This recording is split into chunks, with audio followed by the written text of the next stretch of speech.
Good evening. Well, my dears, welcome to Tales and Cocktails. Tonight's offering is going to be quite short, and that is because I am blissfully tired. Yesterday was my birthday, and it was a milestone birthday. I do think you can say that because it was my 90th. That's not 60, not 70, not 80, but 90th. Which certainly brings me up short, but anyway, there we are. So there were wonderful messages all day long on Facebook and email and Messenger, and so I spent most of the day answering them and being so grateful for the acknowledgement and for the caring and consideration. So anyway, I have a fun one for tonight. As I said, it's short, but it's fun, and it's by James Thurber, who, as you know, is one of my favorites. And in the collection of New Yorker short stories called Fierce Pajamas, this is his biography. James Thurber, 1894 to 1961, was born in Columbus, Ohio, and joined the New Yorker in 1927 as an editor and writer. His idiosyncratic cartoons began to appear there 4 years later, and I'm sure some of you remember his people and his dogs. His books include two children's classics, The 13 Clocks, which I have, and The Wonderful O, and a memoir of his time at the New Yorker, The Years with Ross. He also co-wrote a successful play, The Male Animal, and appeared in A Thurber Carnival, a miscellany of his works that was adapted for the stage. I directed that for community theater many moons ago.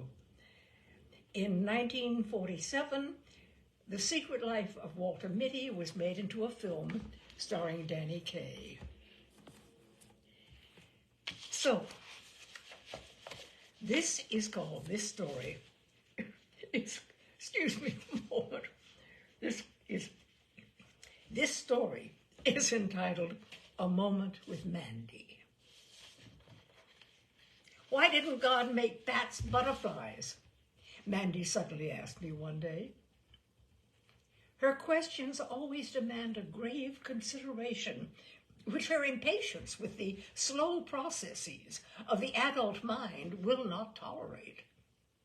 Mandy is 8, but I state her age with reservations because she is sometimes 14 or older and sometimes 4 or younger.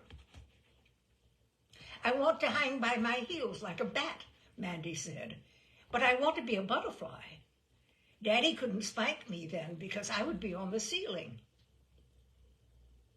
He could get a stepladder, I said finally.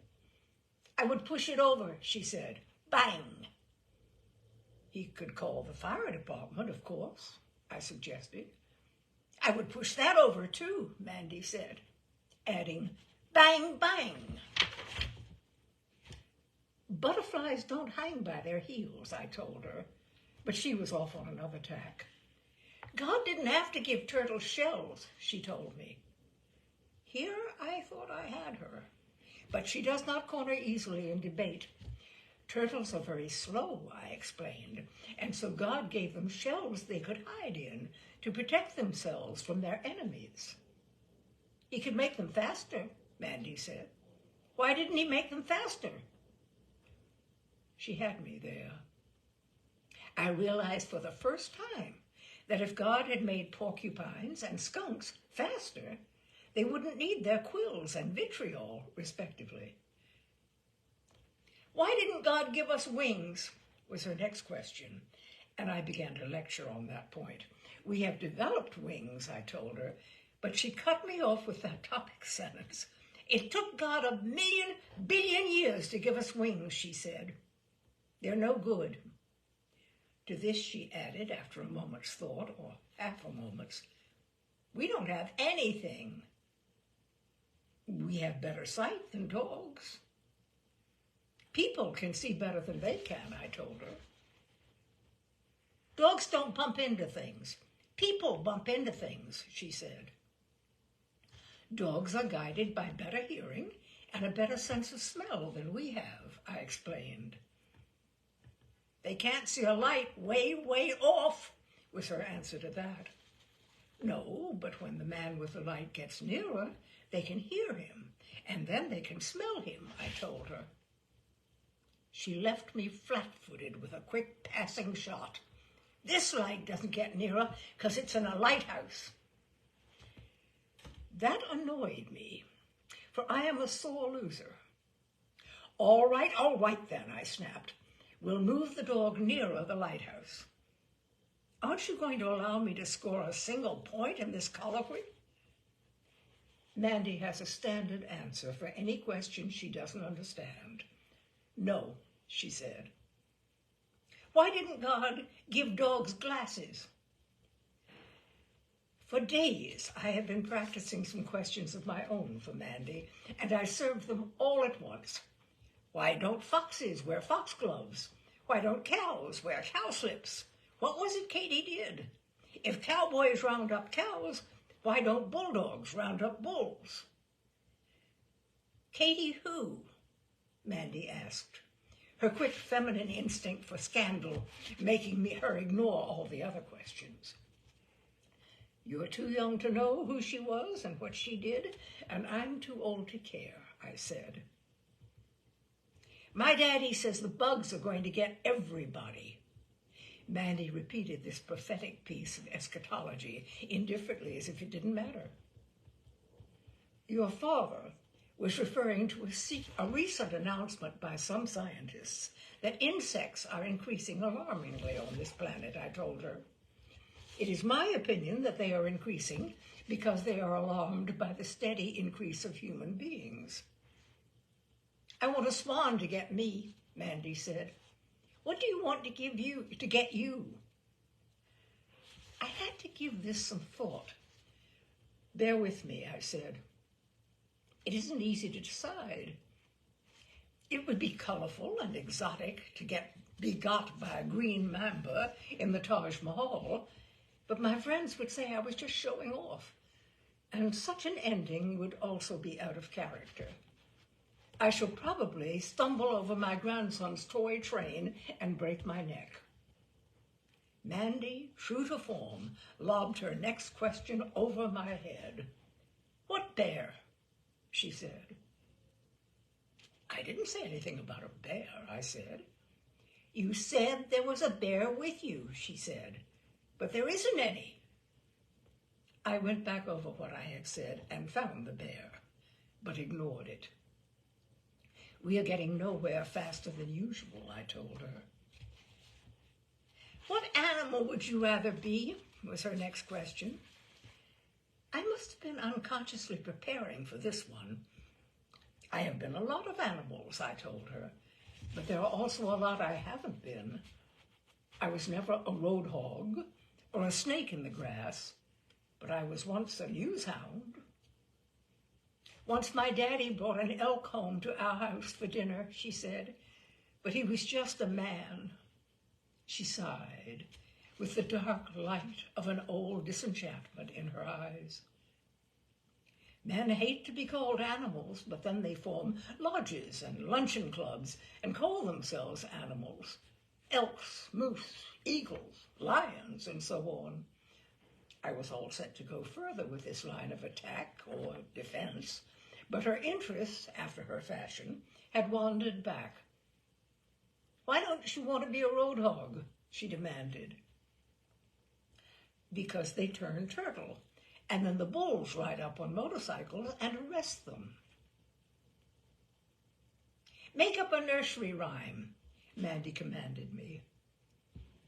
I pretended to having a hard time making up a nursery rhyme, but my anguish was rigged, for I had made one up long ago for just such an emergency, and I recited it. 1/2 mile from Haverstraw there lived a half-wit fellow. Half his house was brick and red, and half was wood and yellow. Half the town knew half his name, but only half could spell it. And if you will sit for 1/2 an hour, I've 1/2 a mind to tell it. My daddy makes up nursery rhymes too, Mandy said. I felt sure her daddy's doggerel would top mine, and it did. Tell me one of them, I said, and she did. Hi diddle diddle, the cat and the fiddle, Moscow jumped over the moon. That isn't a nursery rhyme, I told her. That is political science. No, it isn't, Mandy said. Yes, it is, I said. No, it isn't, she said. Yes, it is, I said. No, it isn't, she said. It was at this point, or to be exact, Sword's point, that Mandy's mother and my wife, they are not the same person, entered the room and broke into the debate. You mustn't say it is if Mr. Thurber says it isn't, her mother told her. Are you two arguing again? My wife wanted to know. No, I told her. I was just explaining to Mandy that she shouldn't get her hopes up if she asks a bull on a motorcycle the way to the next town, and he says, bear left at the church. There won't be any bear there. Yes, there will, Mandy said. No, there won't, I said. Stop it, my wife said. It's time to go. We broke it up, but at the door I said to Mandy, next time I'll explain why the wolf is at the door. It's on account of the stork. There isn't any stork, if you mean babies, Mandy said. I am sure she would have explained what she meant in simple, childish dialectic, but my wife doesn't want me to know the facts of life. For heaven's sake, come on, she said, and roughly but mercifully dragged me out of there. Moral. If it's words that you would bandy, never tangle with a Mandy. And that is tonight's Tales and Cocktails. Thank you, my dears. I warned you it was short, but I think it's a delicious one. So, next week I will give you a much longer one, a 4-course meal, instead of just hors d'oeuvres. All right. Thank you so much for joining me. Good night.